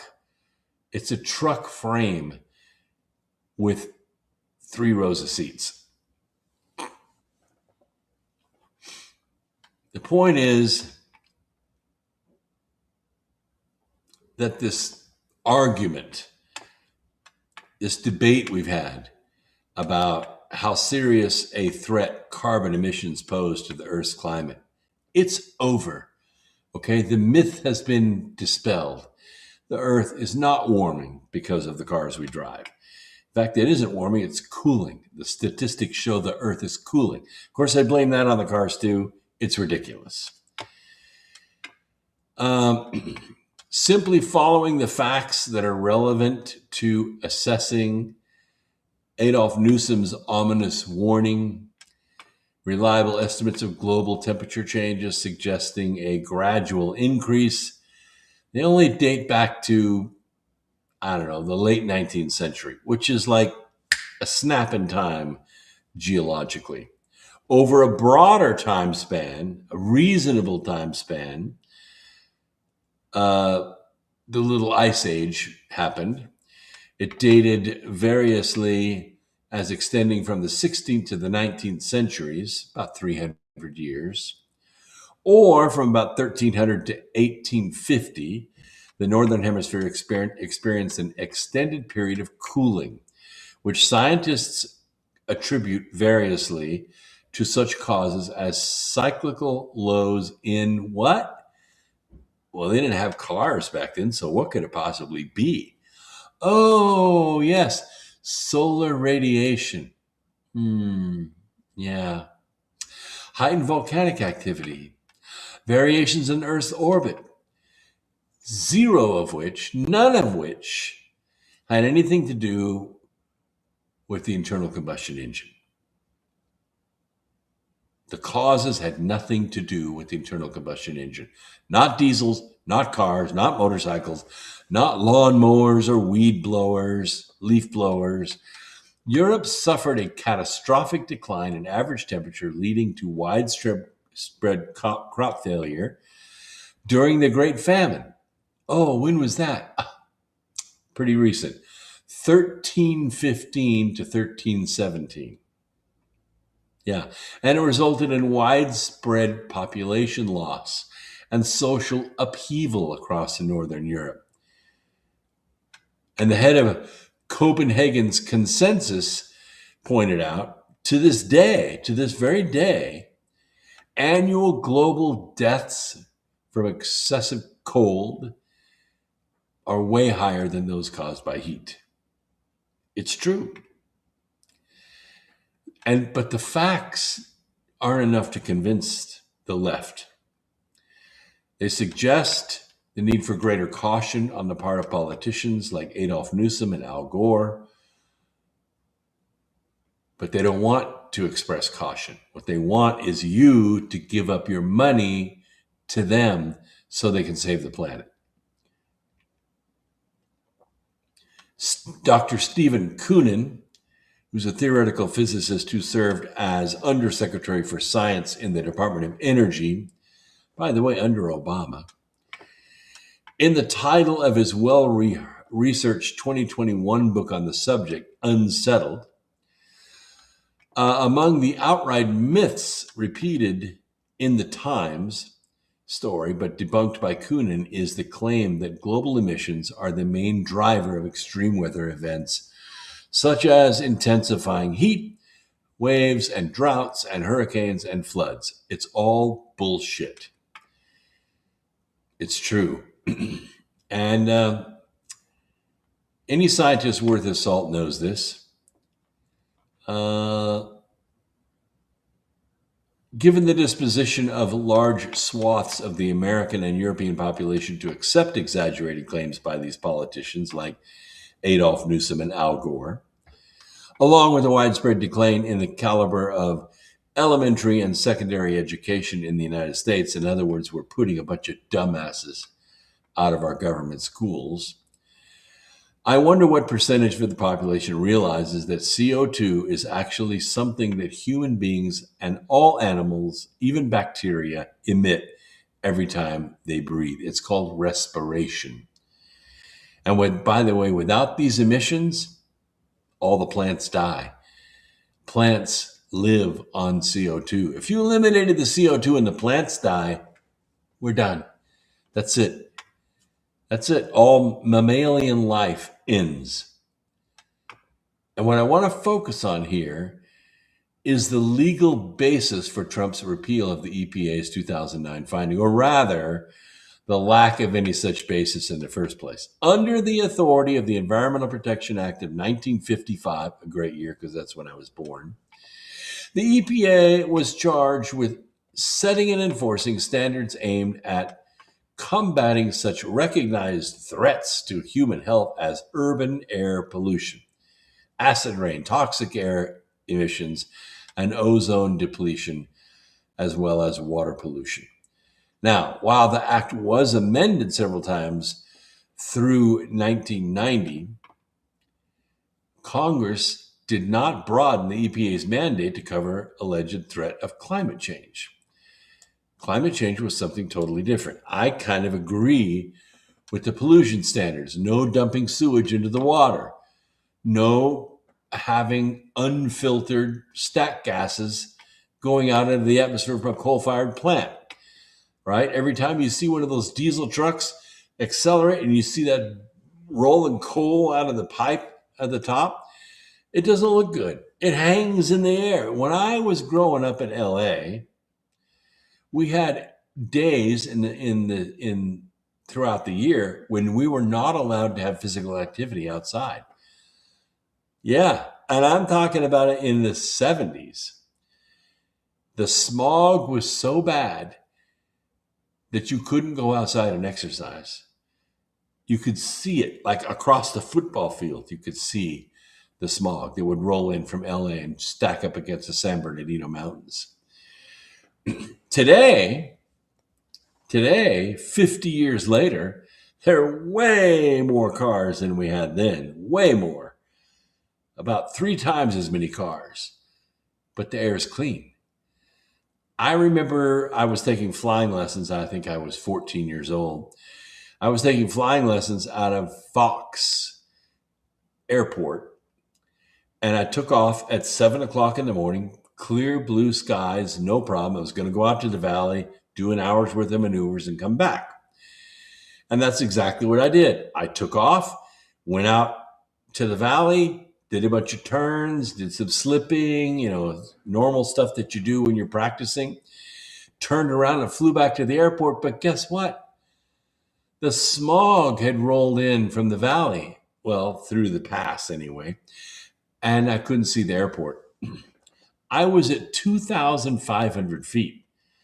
2,500 feet above sea level, and I couldn't see the airport. That's how bad it was. Now, I didn't have an instrument rating, but, I had my Loran and I had my Omni on, and I knew where the airport was. So I got to the tower and I announced I was going to start making my descent, and I started making my controlled descent. Still no airport. Still no airport. So they said, just, straight ahead, just keep going, you'll be fine. And sure enough, I was on a controlled descent, I think at 200 feet a minute. And all of a sudden there it was. And I was at about 750, 780, something like that.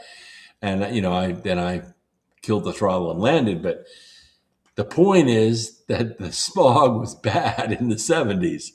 And now it's not, because of pollution controls on the vehicles. I'm not talking about carbon footprint here. I'm talking about pollution. That's where the EPA fits in. But the idea that carbon dioxide and methane and all this stuff poses a threat is not true.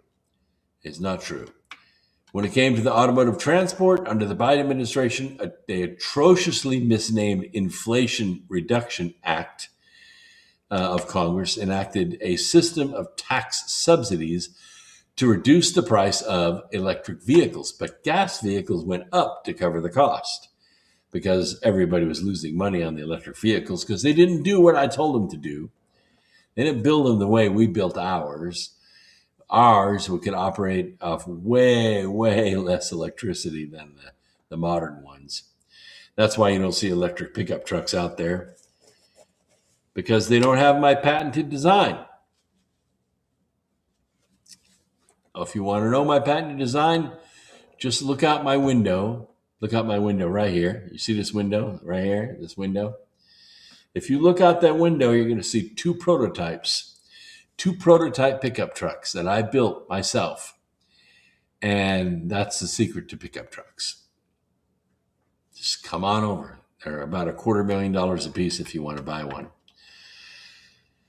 So anyway, that's where we're at with the EPA. I'm glad that President Trump has repealed the act, and I think the EPA is going to finally serve the purpose that it should always serve.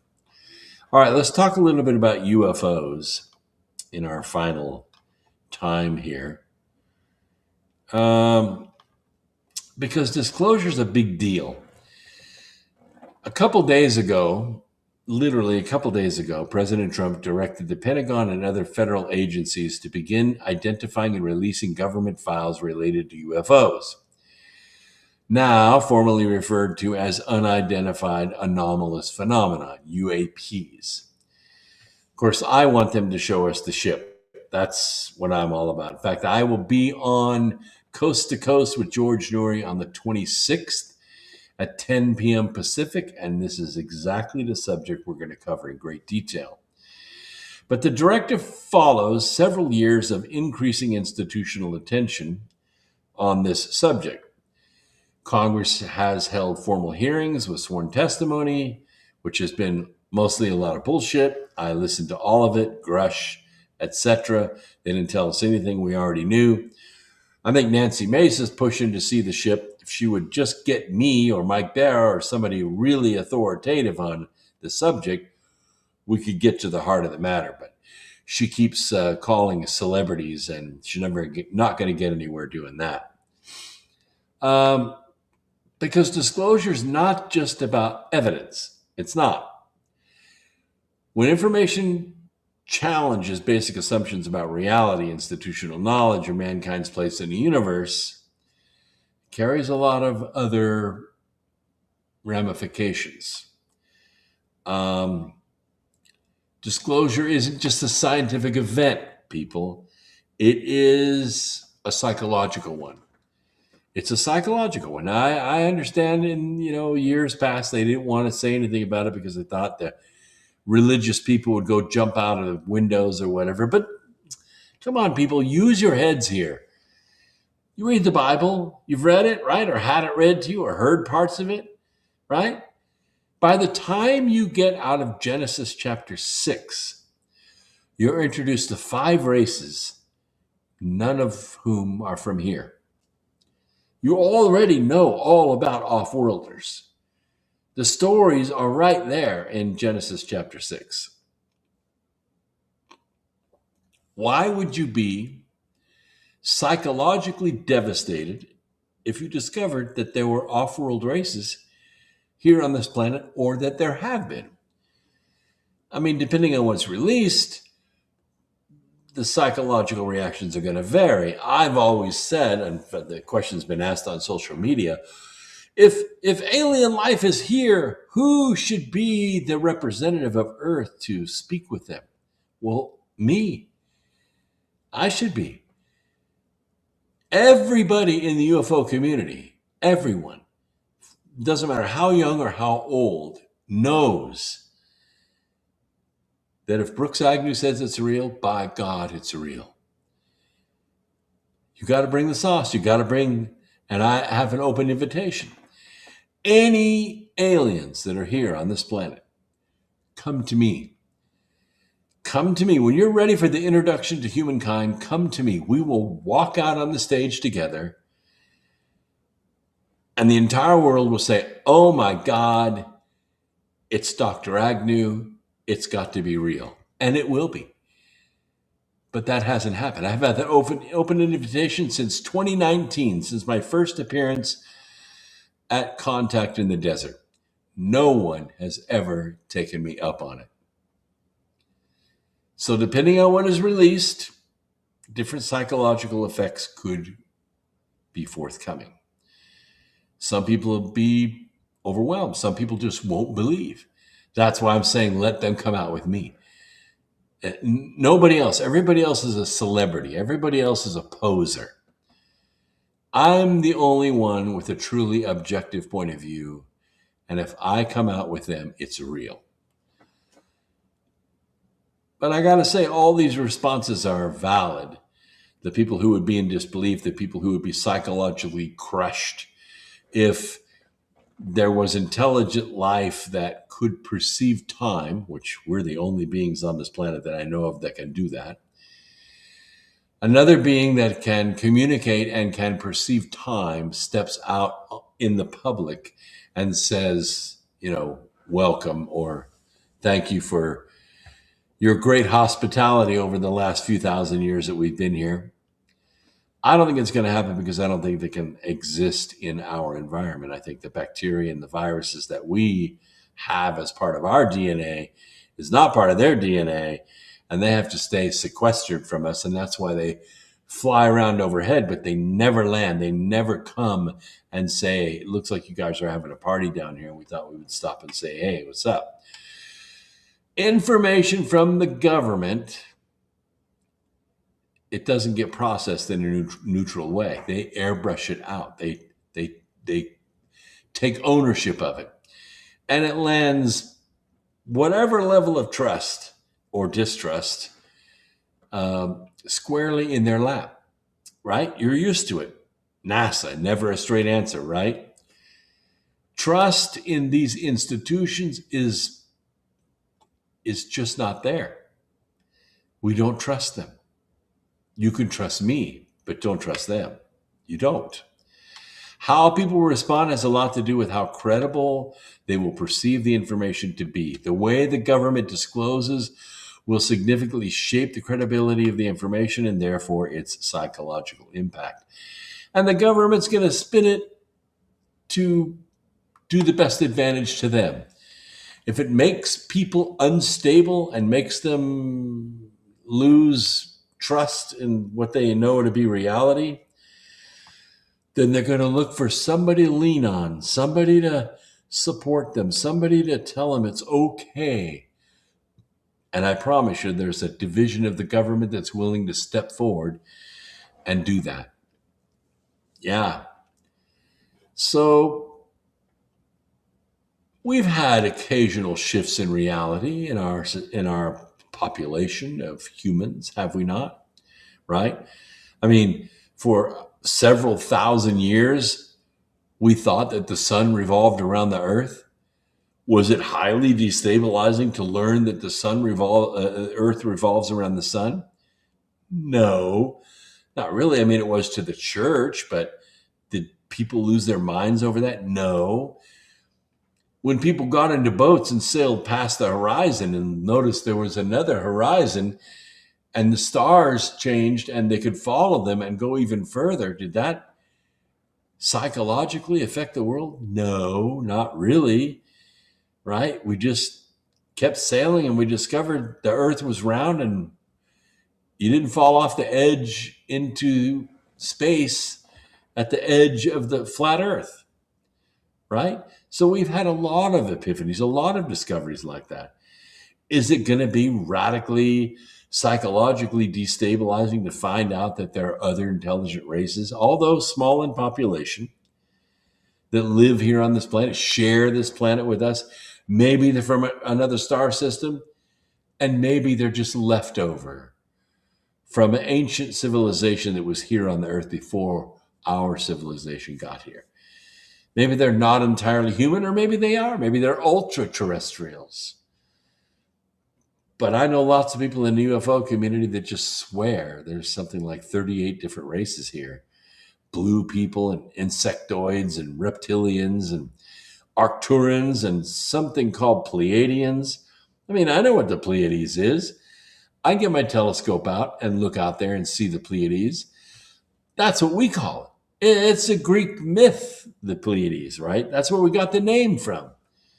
Do you actually think people from that star system, although it's a long way from here, I doubt they would ever be able to see Earth from there. Do you think they call themselves Pleiadians? Hell no, that's not what it's called there. They have a different name. They have a different language. They have a different way of thinking of space, obviously.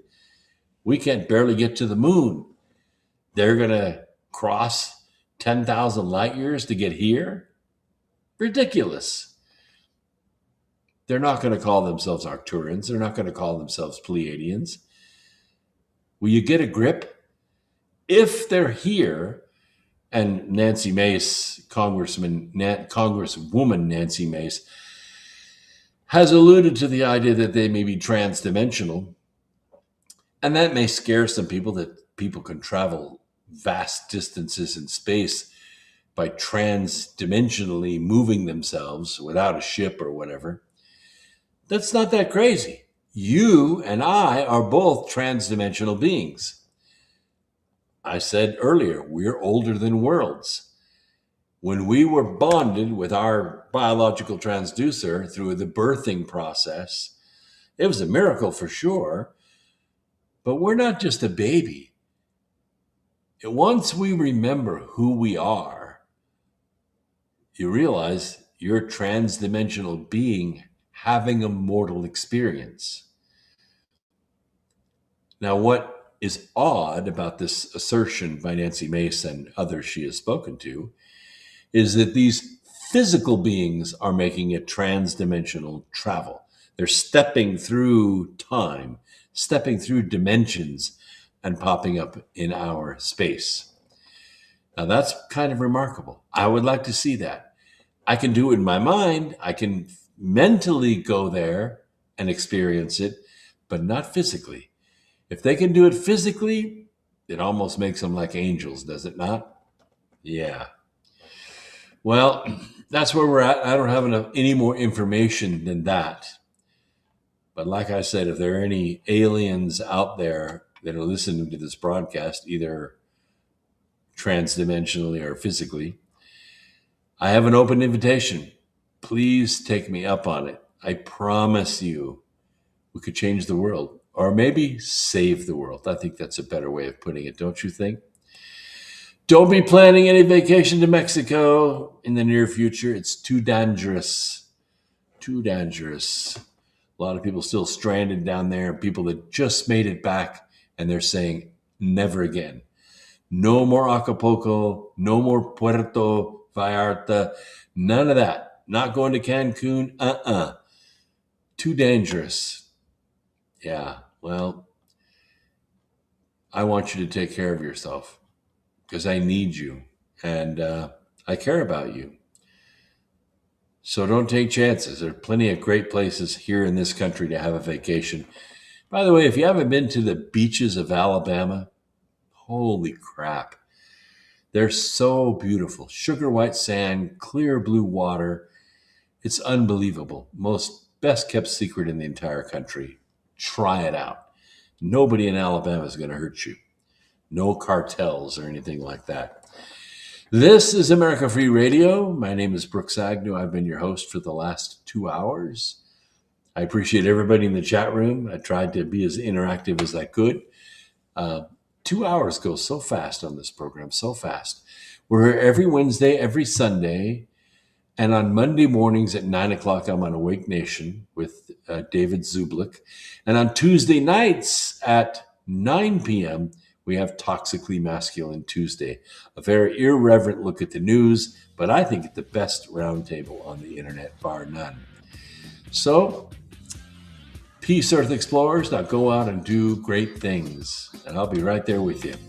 Don't forget to communicate. Don't forget to look for the good in others and help it to grow a little bit every day. And before long, we'll save the planet. That's how it's done.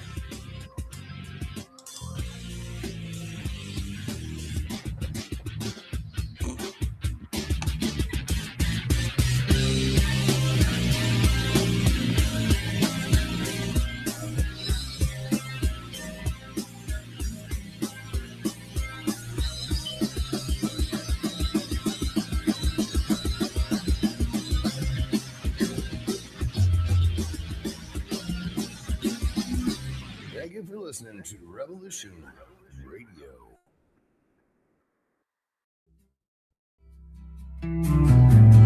Join